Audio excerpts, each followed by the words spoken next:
Hey team, here's a large exposed aggregate project that we did in Millerville, Alberta, Canada.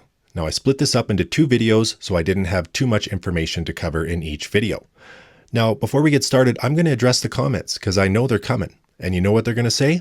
Hey man, what's the deal? Those pavers were awesome. Why don't you just leave them? Yeah, dude, those pavers were amazing. I wouldn't have touched those pavers. They're so nice. Yeah, I would have kept those pavers. You guys wasted time and energy. Oh my God. Guys, this is a concrete channel. I might be biased, but concrete's way better. So if you want to chat pavers, go to a landscaping channel.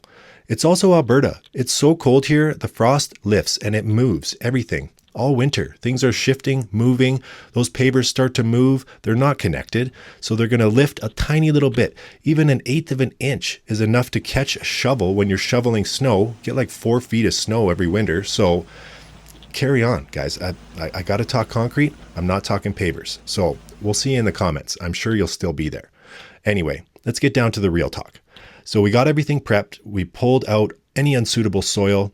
Everything was pretty good because they did do a good job with those pavers. So we had a nice gravel base to work off. We recompacted with our big tamper.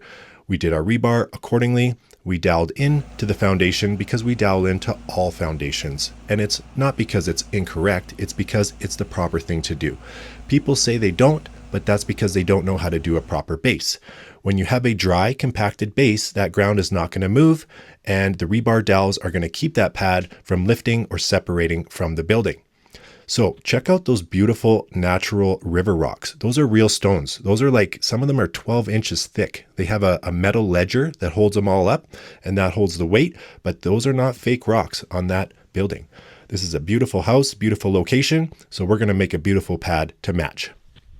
Now what we're doing is we're putting our cuts in by hand, because if you saw cut stuff, you're just being lazy. We like to run those 70-foot cuts with our Cadillac cutters, and man, they are straight. When you have a big crew and lots of guys, it's better to get the cuts in by hand.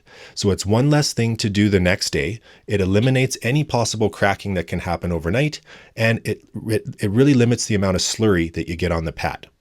So once we're smooth and hard and ready to spray the retarder, we cover the pad in a sugar water mixture, and then we cover that with plastic. And what that does is it keeps that sugar water mixture on the surface and it keeps it from evaporating while the bottom can get super hard. Then we come back in the afternoon and we use pressure washers to take off the cream and expose the aggregate that's in the mix. This is part 1. Please stay tuned for part 2, guys.